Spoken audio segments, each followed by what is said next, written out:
Are we on? Yes. Hello, my name is Kenny Mamarella-D'Cruz. As you may have noticed, I'm a little bit horny today, and I have like a bit of death thing happening. Check out the cufflinks because it's Halloween. So welcome to a special Wednesday at 1 in my bright red Mambo t-shirt that Matt might not be very impressed by. Matt is from the Gentleman's Grooming show, which is on next month. That's right. And Matt's going to tell us all about the Gentleman's Grooming show and about the whole grooming and how to look good and the benefits of the beard, I am sure. We went last year, actually, and Fernando was speaking. Fernando was the guy behind the whole Links campaign. And most people, when we went, had beards. It's like, oh my God, is there something wrong with me? Surely I should be worrying about what products to put in the beard I haven't got. So I felt like a misfit. In fact, I'm feeling a bit like a misfit now, so I think I can dehorn myself. Later on, we're going to be talking about fear. So for me, Halloween, forget about the history and all of that. We've probably talked about that before. But I'm really interested in fear. And they say that Halloween, there's a thin veil between the what do you call it, realities, the so-called alive and the so-called dead. I think there's quite a thin fear between love and fear, between quite a thin veil between love and fear. So we're going to be talking about fear and how to manage or die to or transcend or whatever fear. But first and foremost, Matt, tell us all about the Gentleman's Grooming show and how it came about and what's going to happen and all of that. Yeah, of course. So the Gentleman's Grooming Lifestyle Show is on the 17th and 18th of November. It's in the Old Truman Brewery in Shoreditch. So it's a fantastic event. We've actually done it on 2 days this year rather than the one day we did it last year when you came down and had a look. Yeah. Great venue last time. Brilliant venue. And really this one, super cool venue as well. I love the Truman Brewery. It's where I gave my first ever talk. And I was so scared, but what a venue. I do like your style. That's it, yeah. It's a great venue, fantastic location as well, heart of Shoreditch, which a little bit unfamiliar about myself, obviously. I'm a northerner, but I've heard very good things. This year we are actually headline sponsored by Just for Men. So they're bringing their range of obviously hair dye and actually they're doing face dye now for beard hair and mustache hair. So there's an organization called Just for Men who's sponsoring the whole weekend. That's and correct. Their business is hair dye for head and beard. That's correct. But not chest, and we won't even go to the back. I haven't really thought about that, to be honest with you. That's what an interesting sponsor to have. It is, definitely is, yeah. It's fantastic, yeah. I mean, they're coming down, they're going to give some samples away, and they're going to talk to men about, because there's a lot of stigma attached to men dyeing hair and people dyeing the beard hair or what have you. So they're going to try and debunk all that sort of stigma and really talk to people and educate people on why they should do it. So I'm guessing also that it's generally older men whose hair goes grey, who are lucky enough to have hair that goes grey. But then when I went to the show last year, it seemed to be 20-something to maybe 50-something. So you get quite a broad spectrum of men. Who would you say generally comes to the show, or who have you designed the show for? So myself and my business partner Lawrence, we designed the show for ourselves. We were in the event industry and we went to a lot of trade shows and they were fantastic and we got a lot of information, but we did feel a little bit of an outsider. With us not being a trade barber or having a product to sell at the show, we felt like a little bit of an outsider. So we decided to put the show on for someone of our own age, so 25 to 35, and someone that we'd like to go and just have a nice day, learn about some new products and learn about what looks good and how to pair things together. So that was the idea for the show. So pretty much you and Lawrence did it for you. That's correct. Yes. That's perfect. So yes. You know your needs. It's not like, okay, let's get to know these people and what are their pain points and all that nonsense. You knew your needs and you got them met and you're sharing it with the world. That's it. I mean, it's half the battle really, knowing who your target audience is, and if our target audience is ourselves, then that's half the battle won. That's exactly how I started the men's group 16 years ago, after being away from the UK for 5 years or so. And then I got about a dozen or so of my best friends in my lounge, and my need was to be met at some depth and reality. And they seem to have got distracted over 5 years with money, power, fame and fortune, drink and drugs, love and sex, God knows anything, football and being a fitness freak or whatever. And it's like, there's more. I mean, all of that's fine. I will go raving too sometimes, but that's not all there is. So the men's group started with my need to be met at depth and to hang out, and not just to be some distracted freak. Now I'm a less distracted freak, and I feel so much more whole for it. But it's the same thing. We started it from our own needs, and it seems to just, would you say that yours has a life of its own, like an organic thing? So people say, this is what we need more of, and organizations say, we want to do this, or how does it work these days? Yeah, I mean, as you said, last year, there was a lot of beard companies there. So we had a lot of beard oils because it was very trendy. Obviously, myself with a beard. My business partner, Lawrence, is clean shaven. And a lot of the people that we had down there were clean shaven. So we've got people like the traditional shaving company coming on board, and Raw Shaving coming all the way over from America. So they're selling cutthroat razors. Yeah, that's right. Yeah. So we've got two companies coming over from America. Your show's on the map. That's correct. Yes. Good on you. And how long have you been doing it now? This will be a third year for the show. So it's only quite young, but it's growing, it's getting there. Good on you. That's excellent news. Thank you. So who else have you got? Is it all about clothes and cars? Is it about sprays and like fancy, I don't know, accessories or? Yeah, so everyone from accessories, we've got Morgan M, which do leather hold-all bags. We've got bespoke box makers, so they do fine box makers for all your jewelry for men.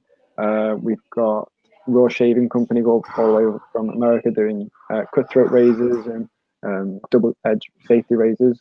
And then we've got shoe companies, and we've got a lot of clothing companies as well. But then we also go into the well-being side. So we've got 58 Lifestyle there, and the green people. So they look. Sorry, say again. I was just wondering. So this is the well-being side. So it's not all about grooming. Not all about grooming. No, it's we adapted the show to being just the gentleman's grooming show, to being the gentleman's grooming and lifestyle. So it actually looks after the lifestyle of the men as well. So it's we've got Neat Nutrition there, which is an organic nutrition supplement brand. So not everyone has to go to the gym and just take these chemical induced supplements. So these guys do organic supplements and biodegradable packaging, which is always fantastic. And then we've got 58 Lifestyle. I feel guilty. As soon as you mentioned that, I feel so guilty. A long time ago, I think it was the 90s, I was marketing manager for a company called Maxi Muscle. Yes. And I think they were all these like chemically things and whatever. I mean, the clients that we had, fit and furious. Yes. Yes. And it was good, and it was amazing to be involved with a brand that was relatively unknown. It was more industry, armed forces, ninjas, people that were building, it was quite new in those days. And now it's a huge business. But you're talking about a similar thing that has a lot more awareness. That sounds like I'm bad-mouthing Maxi Muscle. The people that owned it when I worked for it no longer own it. So maybe I can. But you're talking about conscious, healthy, biodegradable, and it's not all chemicals and stuff, and that's part of your well-being. That's right, yeah, and that's why we wanted to work with these guys, because not everyone knows that there's an alternative out there as well. Obviously, Maxi Muscle is still a huge brand, and people like MyProtein, all fantastic brands, and there's nothing wrong with going down that road. But if you are a little bit more conscious about what you put in your body or what's out there, kind of in the sewage or in the waste, then it's definitely there's alternatives, and that's what we want to do, is bring alternatives to people. So a reasonable amount of what you're doing is educating. Here are your choices. What are you going to try? That's right. Yeah, and that's why we have a stage as well, and that's why we have speakers to come down and kind of educate people and tell them what there is out there. So 2 questions, because people generally go to shows, I'd say, not just for information, but there's a secret shadow side that says, freebies. I want freebies. Spoil me. That's right. So what freebies, what tasters, and who's going to be speaking on the stage? What's the whole experience of the show? So the whole experience is when you walk in, you get a free whiskey voucher. So you can go and get free whiskey from Murray McDavid, which is an amazing whiskey company based in Scotland. So they come all the way down. They did it last year. I'm not sure if you had some from Murray McDavid last year. I did indeed. Yeah. There you go. And then I was sheepish for a while, thinking if I go back, will they recognise me? But I did. There you go. And for them guys that come down in dress shoes, you can get a free shoe shine. You can get free haircuts from Mr. Barber and Swanky Malone. You can get Swanky Malone. That's right. It's called Swanky Malone. It's barbers up in Liverpool. Please put my name down. I want to meet Swanky, and I want to leave looking dapper. He will be there in his 20s outfit. Oh, really? Yeah, he's the full get-up. He armbands, waistcoat, full get-up. He's a great character. Cool. Yeah. That sounds so cool. So it's proper gentsville. Does this mean that this is for dappers rather than hood rats, or rather than metal folk, or rather than hippies, or is it a certain type of style? There is a certain type of style. Obviously, we do call it the gentleman's show for a reason. It is for people that are looking to look their best. But there is stuff for everyone. Obviously, people with beards aren't always going to be the 9 to 5 in a suit type of person, but we do have bespoke tailors there. So there is a good mix, but it's definitely, as you walk around the show, there is definitely a demographic, and we do hit that quite well. Great. So who else? I mean, I'm on stage both days. I think it's at 4, and I think it might be for about half an hour. I'm trying to schmooze for as much time as possible, because not only do I want to give information, but I also want to do a demonstration. My bit is more with your well-being stuff, I'd say. Okay. I ran a workshop, was it on Sunday? Brilliant, full workshop, about a dozen or 14 men, and it was called MenFlirt. And it's got absolutely nothing to do with flirting, and we certainly didn't flirt with each other. But it's all about being your authentic man and allowing that pure, vulnerable, authentic self out, rather than being some act or some cheap fraud or some dressed up. It's like, no, because surely if I put out fraud, then I will only attract fraud, and then we're just going to be a bunch of sad frauds dressed up together. So what I'd love to do at the show is not just do a demonstration, and the demonstration part, a big part of this is just speaking to someone and giving honest feedback about when you sit with your head straight rather than tilted, I trust you. When you do this with your mouth, or when you do this with the tone of your voice, I feel you're hiding something. Or I feel you're so gentle that I don't want to go near you. Or I feel like you're going to go off. You might get violent. So but to get that kind of feedback and to see themselves filmed on a screen, it's changed people straight away, because, we're British. It's too polite to tell the truth about you're scaring me because there's something weird going on with your eye twitch. Do you know what I mean? But to get that kind of feedback, and to not be a fraud, but to be real, show up real, and let that shine through, apparently it's irresistible. So it sounds like your show is going to show people how to brush up and polish up on the outside. Yeah. And hopefully I'll get to do some of that on the inside, as well as some of your well-being people as well. That sounds really good. Yeah. Obviously you're on at 4 o'clock. We do allocate 20 minutes, but then there's always 10, 15, 20 minutes where we kind of give you a bit of a leeway, where you can engage with the audience if you want, or you can kind of go along. I'll be super quick. So who else is on stage? Who else have you got lined up on stage? So we've got a panel with Lord Jason Allen Scott. I'm not sure if you saw him there last year as well. Yep. He's fantastic. Yep. He's from the event industry, but is a fantastic social figure as well. We've got Just for Men doing a demonstration and a talk. We've got Just for Men. Just for Men is our headline sponsor, so they're going to be doing the dyed beef. Dyes right. Like that. Yes. God, that'd be hilarious. I should get my hair dyed and YouTube it. There you go. Yes. Good content piece. Exactly. Swanky Malone himself will be doing a quick talk on kind of the best, what to ask your barber and the best way to get what you want at your barber. So a nice educational piece.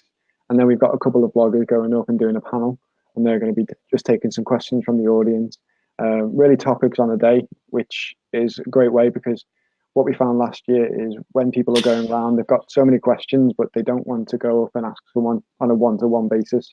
Yeah. So that's why we do a panel where people can ask questions, and they're not kind of singled out, or no one's looking at them asking these questions, but everyone's kind of got the same ideas. Brilliant. I would like, before I forget, to ask you, how do people buy tickets? How much are tickets? What's the basic stuff that we should be telling people? So they'll think, yeah, that was interesting. What were they called? How do I find out? So tickets can be bought through our website, which is just gentleman'sgroomingshow.co.uk. They are typically £10 per ticket.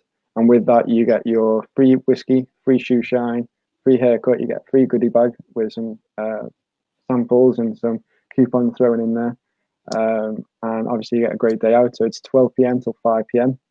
And we're going to have some... So it's only the afternoons, 12 to 5 on Saturday and Sunday. Oh, nice. So there's no rush to get up early, and it's like, take time, hang out in Shoreditch. That's right, yeah. Our first year we did, that was 9 a.m. until 5 p.m. Or 6 p.m. And it was just a very long day for the exhibitors and a very long day for the attendees. You know, no one to get up on a Sunday or a Saturday morning at 9 to get there for 9 a.m. So we thought we'd delay it slightly, and hopefully we can just have people come in as they went and kind of walk around and enjoy it. Is it normal, excuse me, for a bloke to go up to either the stall holders or the panelists or whatever to say, I've got an issue with the way that I look, or how do I bring out the best of this face or this body or this confused style, or how would you say? I'm guessing it's mainly blokes that go. Is that right?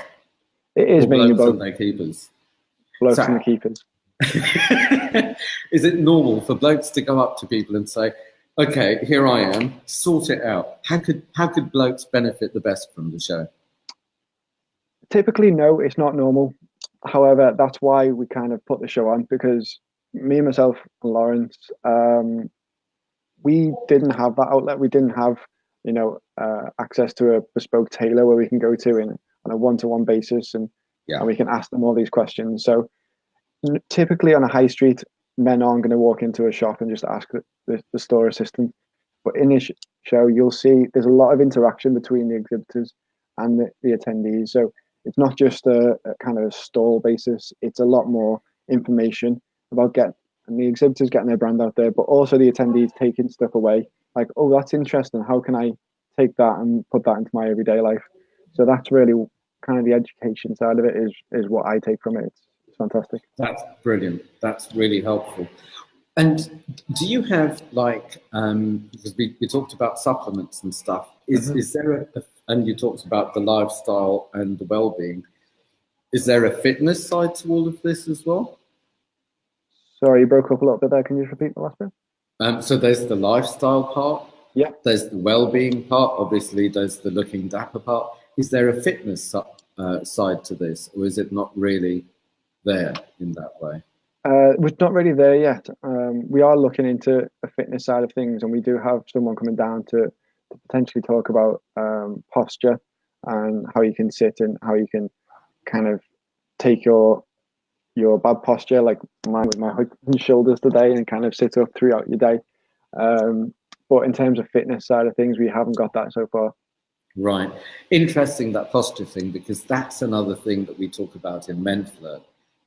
And it's not just for health, but it's also so you are not hiding or pretending to be, or overdoing it and surrendering. You know, it's like, what is authentic?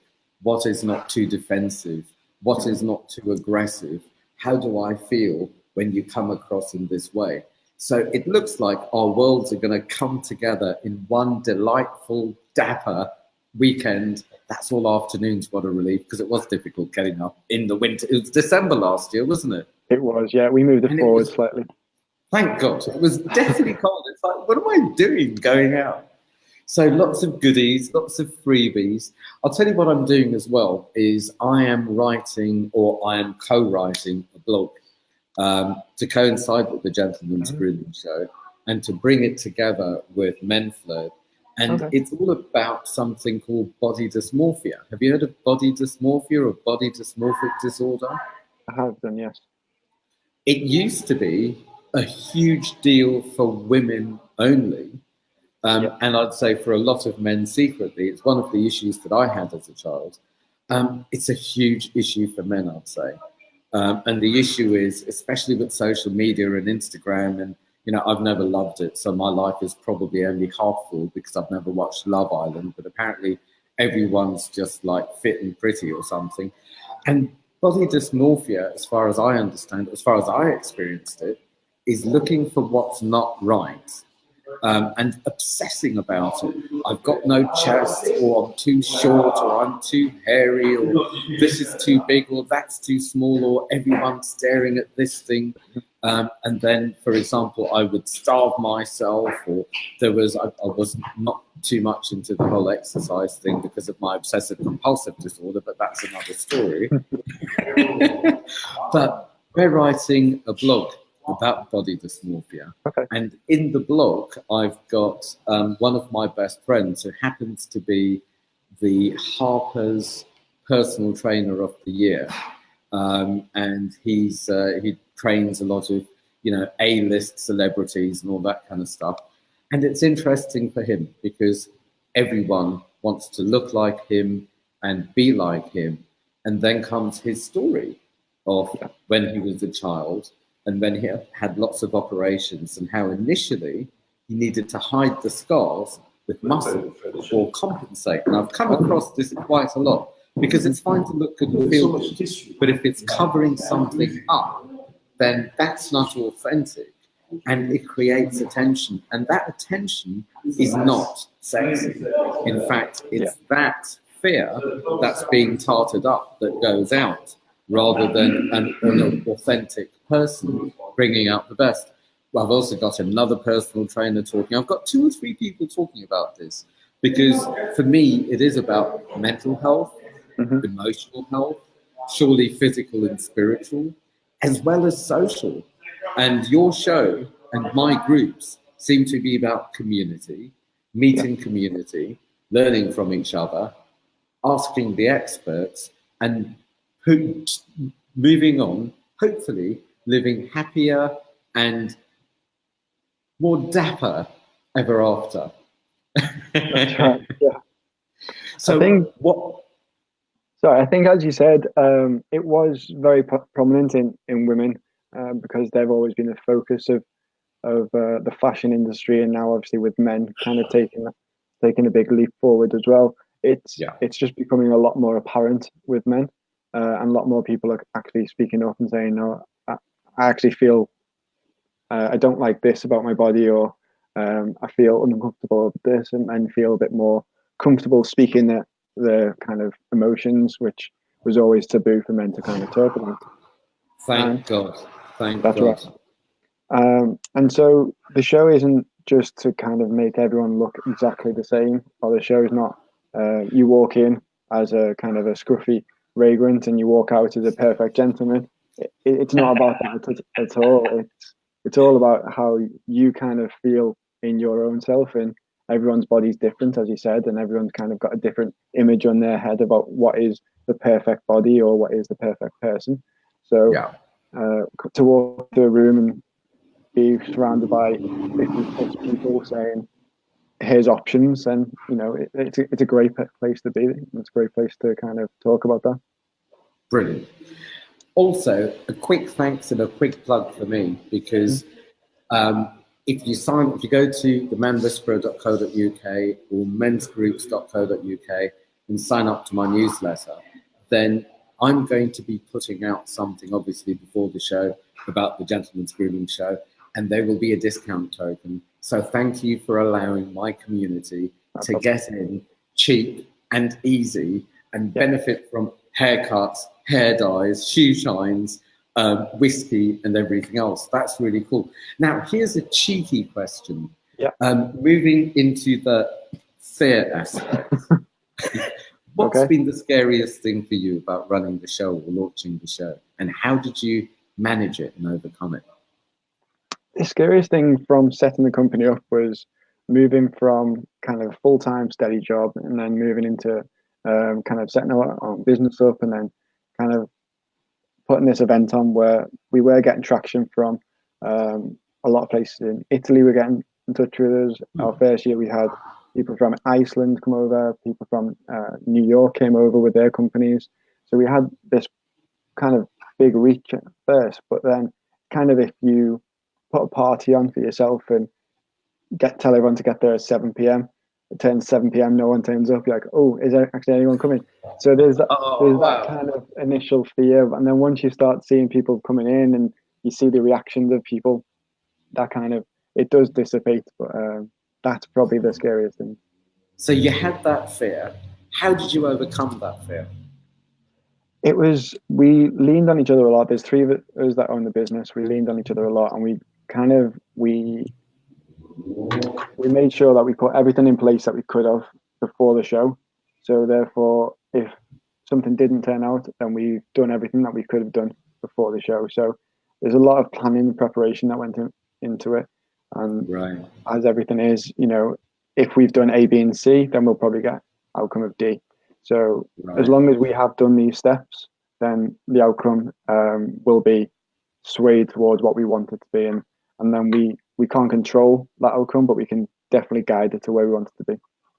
So what I've heard you say, and correct me if I'm wrong, that firstly, you did it for the right reasons. You did it for you, for your community, for your needs. You know the market, you are the market. So you had the reason, the why behind it. Secondly, rather than sitting with the fear and pretending it's not there, between the three of you, you named the fear, so the fear doesn't own you anymore. It's out. It's out of you. Like some people do morning pages. I think it's 20 minutes non-stop writing first thing in the morning. So all the worries and anxiety and whatever it is, it's out and it's separate. And then the day begins. So you got it out of you and then you shared it and you made a plan around it. So one of my friends from Manchester actually used to say, you plan your work and you work your plan. Is that pretty much what you did? That's pretty much it, yeah. Obviously, the first bit, kind of the biggest bit of it was owning it and kind of putting it out there saying, you know, we've done this, but this is our biggest fear and how do we kind of accomplish that? So, but that was the biggest thing for it, yeah. I would say with fear, because a lot of people, I think it can be quite fashionable to avoid fear or any bad feeling. So I will eat something, drink something, sex something, take a pill, see a therapist, anything, whatever, as long as I don't need to feel.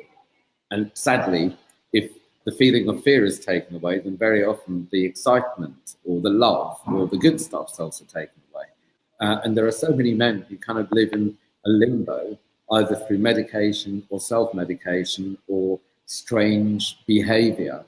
And I find that the most efficient way that I deal with fear is know the fear. One of the ground rules, I haven't got it handy, I'll have to remember this. One of the ground rules with my men's groups is to play big enough so I can reach the edge and life can give me feedback. Other people in the group can give me feedback saying, that was great, or that was overstepping the mark, or what didn't work about that. But at least I'm playing big enough that I will get some feedback and I can carry on growing rather than same old Groundhog Day life. I can carry on growing, get some feedback, respond, and keep on with that journey. And it feels very much the same with business, is if I do this, then what's the response? So I can respond to that and kind of get into the dance of the relationships of business. What I believe a lot of men do, well, maybe it's just the men I attract in the private clients and men's groups, is it goes in the head. How do I fix it? How do I fantasize about what's going to happen and fix my fantasy? Do they even exist? How do I, when you were saying about what if no one shows up to the show, I noticed that took me straight into a very strange a memory as a child of, what if I have a birthday party and no one comes to my birthday party? And surely most little boys have that anxiety. Yeah. And it's like following the feeling back. So, that's what's going on. Well, if I deal with that, if I tell my little boy he's safe, then the man in me can meet the world and put on a damn good show. Not a fraud show, a gentleman's grooming show. So it feels like, for me, it's getting into the fear and going through the fear rather than dedicating life to avoid fear and play small, or just keep running so fear keeps chasing. And I feel like you're lucky you've got two business partners that you can kind of get in with this and share it and do it together. I was having a conversation earlier where a lot of people are so into fixing in their head, like I said, or avoidance or surviving. If I find things, if I attract things in life to survive, then I can pretend to be in control because I know how to survive. And then the bigger life can just, I'm not interested. I'm busy surviving here. Where I believe that if you have your friends, your business partners, if there is a community, it could be friends, men's group, therapists, whatever it is, to hold so your space, and so you're safe, as long as you go through the fear, then the fear no longer owns. And the fear, I believe, actually turns into fuel to move you onwards. So is that a continuing journey in your business, would you say? Because things are growing, things are going good. That's right, yeah. I mean, in our first year, we aimed to get 1,000 to 1,200 people there, and now we're aiming to get nearly double that with 3,500 people there over the 2 days. So from the I initial need to print 3,000 leaflets this year. That's if you see everyone, yeah. No, I stick them in the goodie bags. There you go. That's a lot of blokes. That's really good progress. Doubling up. And why not? So, yeah, I mean, so from our first initial fear, if you will, we kind of came through that, and we've nearly doubled it, and we've took it on 2 days. So that's kind of given us the fuel to move forward and progress the business, because ultimately we want everyone to know about it, and we want everyone to be in a situation where they can come along to something like this and listen to yourself talk on the stage about different aspects, and not kind of sit in the everyday life and kind of just go from A to B. Beyond the screen, beyond the fantasies, beyond the magazine pictures, and living dapper in daily life. That's correct. Yeah. Cool. Anything else you wish to say about anything? About the show? I think we've covered quite a lot. I mean, obviously, we've got so many different exhibitors that I haven't even gone to touch the surface with. So if anyone wants to see that, then please, they're all on the website, and please go check them out, because there are some fantastic people that we have this year. So yeah, that'd be great. And the web address again is? It's gentleman'sgroomingshow.co.uk. gentleman'sgroomingshow.co.uk. Right, I'd like to finish with one last thing to do with, I'll stay horny for the whole ending perhaps, for being with fear. I would say, we were talking about the way men go into their heads. I've said this so many times, I really hope I'm not boring people saying this, but this is one of my favorite tricks in life, is when I find, as I did for so much of my life, that I would be in my head, fearing the future and trying to control the fantasies, or not moving on from the past. And I'd be in my head lost rather than taking part in life. As soon as I spoke with someone today, and I said, with all the thinking you've done all these years, would you say that you have ever in your life actually come up with a solution or a conclusion? And the poor woman's face dropped and she said, no. And I said, yeah, same. Yeah. Apart from when to cross the road and when not to cross the road, it doesn't work that way. So I said to her, what I try and do, as soon as I find I am lost in space trying to figure things out, I take a deep breath in, and as I breathe in, I think, thank you for reminding me who I used to be. So that compulsive thinking is in the past, it's used to be. And as I breathe out, I take part with what's in front of me. And the only time that doesn't shift is if there's something niggling, like you said about what if no one shows up to the show. So then I'd get into that feeling, take a breath and follow that feeling back. Where does it go? And it might be, I'm really scared that no one's going to come to my birthday party and no one likes me and I'm not going to have the Lego that I need. Then that part needs taken care of, rather than that part, that scared little boy, being sent in front of the business people saying no. So a man needs to show up. The man in me needs to take care of the scared boy in me and just say, it's okay, the man is here. And then it's the man that meets the world and responds, rather than sending a scared little boy onto the front line to do a man's job. Does that make sense, or have I just babbled? No, that makes perfect sense. Thank God for that. Now I'll let my arms go. I'll let you go. And I can't wait for the show. So thank you. And I'll see you at the show in how many days? It's 18 days now. 18 days and counting. That's cool. Right. See you at the show. Thank you Thanks so much for making the time to hang out. No problem. Take care now. Cool. Bye. Bye-bye.